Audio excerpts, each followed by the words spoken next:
And then they led Jesus from the house of Caiaphas to the governor's headquarters. It was early morning. They themselves did not enter the governor's headquarters so that they would not be defiled, so they could eat the Passover. So Pilate went outside to them and said, "What accusations do you bring against this man?" They answered him, "If this man were not doing evil, we would not have delivered him over to you." Pilate said to them, "Take him and judge him yourself. Judge him by your own law." The Jews said to him, "It is not lawful for us to put anyone to death." This was to fulfill the word that Jesus had spoken, to show what kind of a death he was to die. So Pilate entered the headquarters again and called Jesus and said to him, "Are you the king of the Jews?" And Jesus answered, "Do you say this of your own accord, or did others say it to you about me?" Pilate answered, "Am I a Jew? Your own nation and the chief priests have delivered you over to me. What have you done?" Jesus answered, "My kingdom is not of this world. If my kingdom were of this world, my servants would have been fighting, that I might not be delivered over to the Jews. My kingdom is not from this world." Then Pilate said to him, "So you are a king?" And Jesus answered, "You say that I am a king. For this purpose I was born, and for this purpose I have come into the world, to bear witness to the truth. Everyone who is of the truth listens to my voice." Pilate said to him, "What is truth?" And after he said this, he went back outside to the Jews and told them, "I find no guilt in him. But you have a custom that I should release one man for you at Passover. Do you want me to release the king of the Jews?" They cried out again, "Not this man, but Barabbas." Now Barabbas was a robber. Then Pilate took Jesus and flogged him. And the soldiers twisted together a crown of thorns, and they put it on his head, and arrayed him in a purple robe. And they came up to him, saying, "Hail, King of the Jews!" Pilate went out again and said to them, "See, I am bringing him out to you again, so that you may know that I find no guilt in him." So Jesus came out, wearing the crown of thorns and the purple robe. And Pilate said to them, "Behold the man." And when the chief priests and the officers saw him, they cried out, "Crucify him! Crucify him!" Pilate said to them, "Take him yourselves and crucify him, for I find no guilt in him."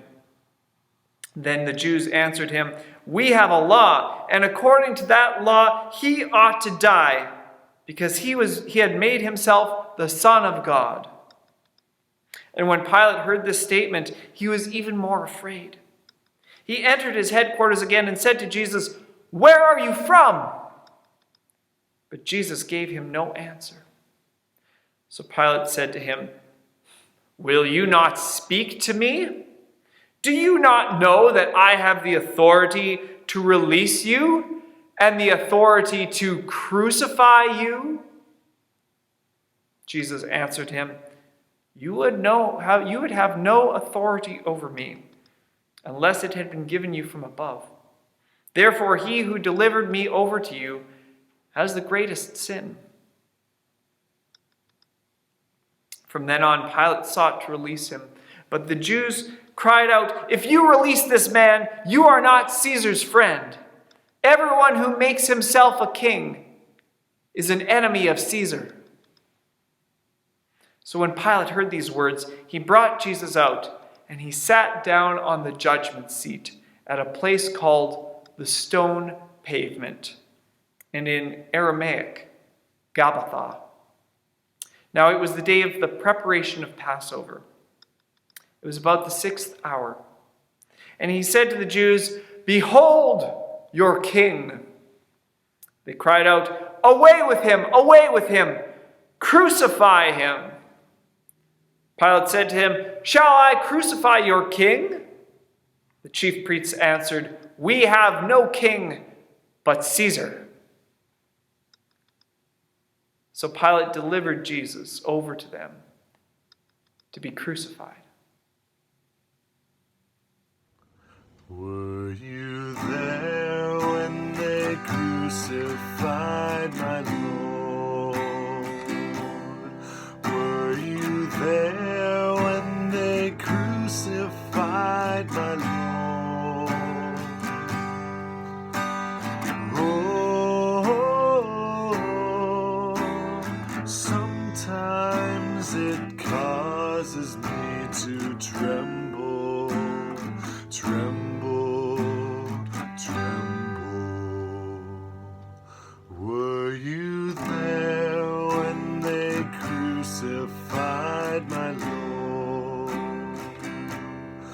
Were you there when they nailed him to the tree? Were you there when they nailed him to the tree?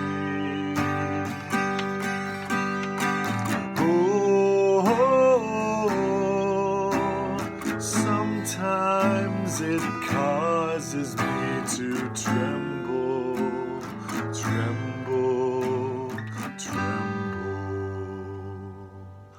Were you there when they nailed him to the tree? So they took Jesus, and he went out, bearing his own cross, to the place called the place of a skull, which is in Aramaic called Golgotha. There they crucified him, and with him 2 others, one on either side, and Jesus between them. Pilate also wrote an inscription and put it on the cross, and it read, "Jesus of Nazareth, King of the Jews." Many of the Jews read the inscription, for the place where Jesus was crucified was near the city, and it was written in Aramaic and in Latin and in Greek. So the chief priests of the Jews said to Pilate, "Do not write the King of the Jews, but rather, this man said, 'I am the King of the Jews.'" Pilate answered, "What I have written, I have written." When the soldiers had crucified Jesus, they took his garments and divided them into 4 parts, one for each soldier, and also his tunic. But the tunic was seamless.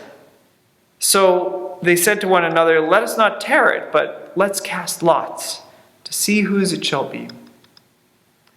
This was to fulfill the scripture which said, "They divided my garments among them. For my clothing they cast lots." So the soldiers did these things. But standing by the cross of Jesus were his mother and his mother's sister, Mary, the wife of Clopas, and Mary Magdalene. And when Jesus saw his mother and the disciple whom he loved standing nearby, he said to his mother, "Woman, behold your son." And he said to his disciple, "Behold your mother." And from that hour, the disciple took her to his home. And after this, Jesus, knowing that all was now finished, said to fulfill the scripture, "I thirst." And a jar full of sour wine stood there, so they put a sponge full of the sour wine on a hyssop branch and held it to his mouth. And when Jesus had received the sour wine, he said, "It is finished." And he bowed his head and gave up his spirit. Now, since it was the day of preparation, and so that the bodies would not remain on the cross on the Sabbath, for the Sabbath was a high day, the Jews asked Pilate that the legs might be broken and they might be taken away. So the soldiers came and broke the legs of the first and of the other who had been crucified with him. But when they came to Jesus and saw that he was already dead, they did not break his legs. But one of the soldiers pierced his side with a spear, and at once there came out blood and water. And he who saw it has borne witness. His testimony is true, and he knows that he is telling the truth, that you may believe. For these things took place to fulfill that the scriptures might be fulfilled. Not one of his bones will be broken. And again, another scripture says, "They will look on him whom they have pierced." And after these things, Joseph of Arimathea, who was a disciple of Jesus, but secretly for fear of the Jews, asked Pilate that he might take away the body of Jesus. And Pilate gave him permission. So he came and he took away the body. Nicodemus also, who earlier had come to Jesus by night, came bringing a mixture of myrrh and aloes, about 75 pounds in weight. So they took the body of Jesus and bound it in linen cloth with the spices, as is the burial custom of the Jews. Now in the place where he was crucified there was a garden, and in the garden a new tomb in which no one had yet been laid. So because of the Jewish day of preparation, since the tomb was close at hand, they laid Jesus there. Were you there when they pierced him in the side? Were you there when they pierced him in the side?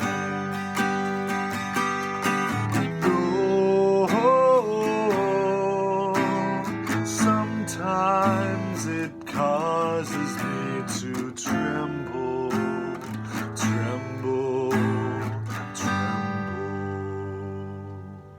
Were you there when they pierced him in the side?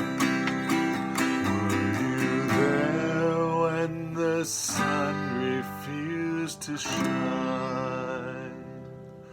Were you there when the sun refused to shine?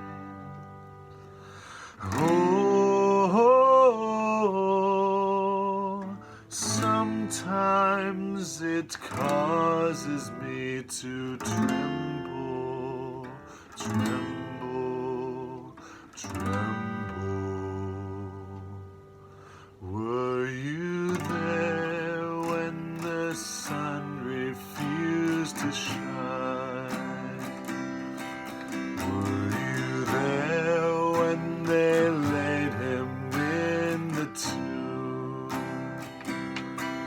Were you there when they laid him in the tomb? Oh, sometimes it causes me to tremble.